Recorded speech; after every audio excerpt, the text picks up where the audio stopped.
tapat, matatag at maaasahan balitang tama at totoo lamang dito sa Pilipinas Network. Magandang araw sa ating mga kababayan sa Pilipinas at sa buong mundo. Huwag kalimutang pusuan ang video, sumubaybay at pindutin ang batingaw upang lagi kayong updated sa balita. Simulan na natin. Isang matinding trahedya ang kasalukuyang yumanig sa timog na bahagi ng Espanya matapos sumiklab ang isang napakabilis kumalat na wildfire sa rehiyon ng Andalusia na kumitil sa buhay ng hindi bababa sa 12 tao. Ito na ngayon ang itinuturing na pinakamamamatay na sunog sa kasaysayan ng rehiyon na naganap sa gitna ng matitinding heatwave na nagdulot ng malaking pinsala sa buong kontinente ng Europa. Tututukan natin ang mga detalye. Ayon sa ulat ng mga lokal na otoridad, nagsimula ang mapanirang sunog noong hapon ng Huwebes malapit sa highway ng N340 sa munisipalidad ng Los Gallardos na matatagpuan sa lalawigan ng Almeria. Dahil sa malalakas at mabilis na ihip ng hangin, mabilis na kumalat ang naglalakihang apoy patungo sa katabing munisipalidad ng Bedar na nagdulot ng malawakang takot at sapilitang paglikas ng mga residenteng nakatira sa apektadong lugar. Sa kasagsagan ng mabilis na paglikas, natuklasan ng mga emergency services ang ilang biktima na natrap sa loob ng kanilang mga sasakyan habang sinusubukan nilang tumakas mula sa isang maliit na baryo sa Kanayunan. Ang malagim na tagpong ito ay nagpapakita kung gaano kabilis ang paglaganap ng apoy na hindi man lang nagbigay ng sapat na oras para sa mga residente upang makahanap ng ligtas na masisilungan sa gitna ng sakuna. Bukod sa 12 kumpirmadong nasawi, patuloy pa rin hinahanap ang 19 na iba pang individual na opisyal na naiulat na nawawala. Kinumpirma ni Juanma Moreno, ang pinuno ng rehiyon ng Andalusia, sa isang panayam sa Cadena Ser Radio na patuloy ang isinasagawang search and rescue operations ng mga bumbero at mga otoridad upang mahanap ang mga nawawalang mamamayan sa gitna ng makapal na usok at abo sa lugar.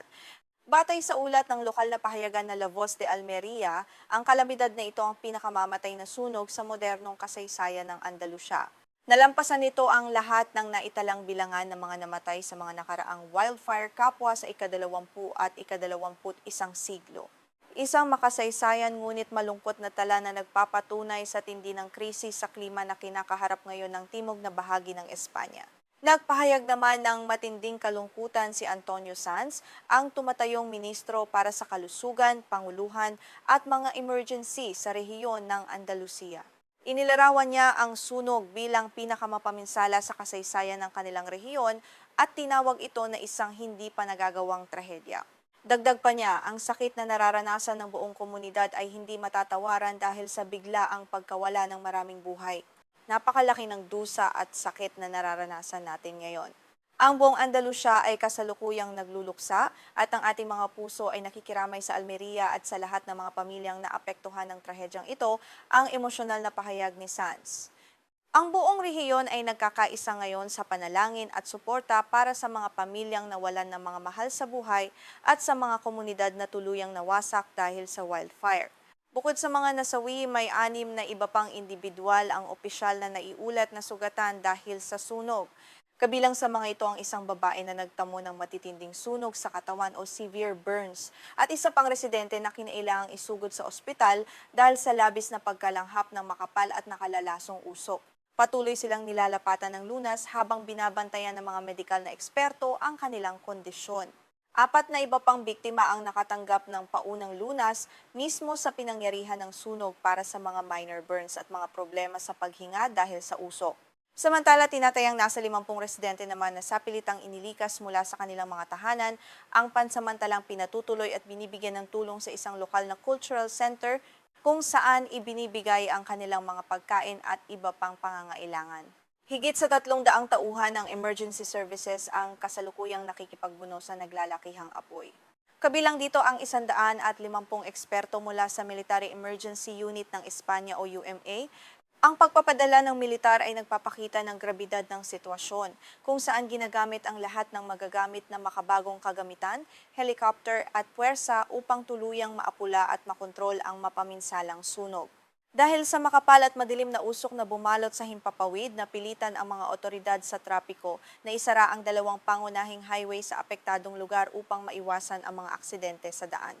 Ang kawalan ng visibility na dulot ng usok ay nagpahirap din sa pagpasok ng mga karagdagang rescue vehicles na lalong nagpabagal sa operasyon ng mga bombero at iba pang rescue teams na nagtatrabaho sa Ground Zero.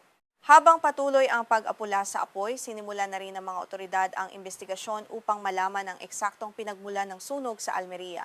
Bagaman wala pang opisyal na pahayag ang mga eksperto, may mga paunang ulat mula sa lokal na media na nagtuturo sa isang bumagsak na linya ng kuryente na posibleng nagdulot ng paunang kislap sa tuyong damuhan na mabilis namang naging malaking sunog dahil sa tuyong klima.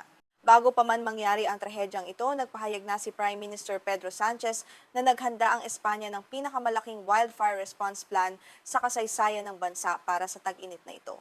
Sa kanyang pahayag sa social media, ipinaabot niya ang kanyang malalim na kalungkutan at pagkabahala at tiniyak na ang lahat ng ahensya ng pamahalaan ay kumikilos na upang suportahan ang rehiyon ng Andalusia sa krisis na ito. Lubos ang aking kalungkutan sa nagaganap na trahedya. Nakadeploy na ang ating mga emergency services at security forces kasama ang UME upang labanan ang apoy, ani Prime Minister Sanchez. Hinimok din niya ang mga residente na mag-ingat at sumunod sa mga babala ng otoridad.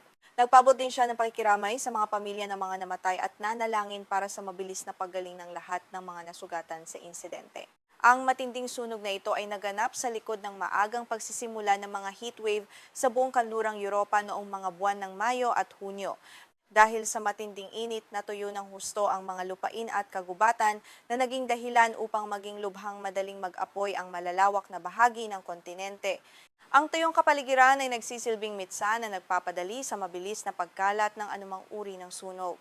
Ayon sa World Meteorological Organization o WMO, ang Europa ay kasalukuyang nag-iinit sa bilis na higit sa 2 beses kumpara sa pandaigdigang average.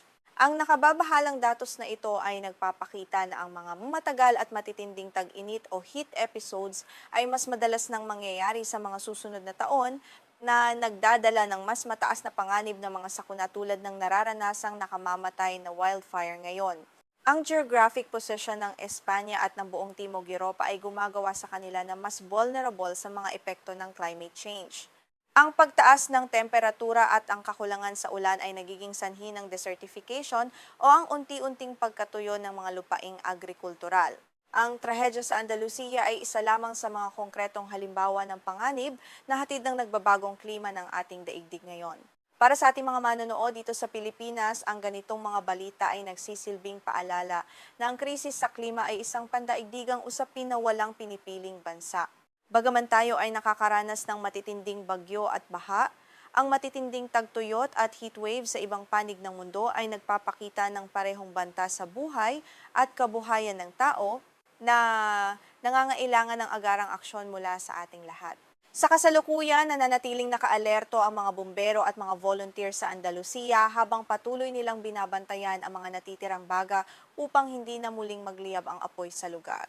Ang rehabilitasyon ng mga nasirang komunidad at ang pagtulong sa mga pamilyang nawalan ng tirahan at hanapbuhay ang susunod na malaking hamon na kailangang harapin at tugunan ng pamahalaan ng Espanya sa mga darating na buwan. Patuloy ni Oplesia tututukan ng mga pinakahuling balita mula sa Espanya at iba pang bahagi ng mundo upang ihatid sa inyo ang mga pinakasariwang impormasyon. Muli, mag-ingat po tayong lahat at manatiling mapagmatiyag sa ating kapaligiran.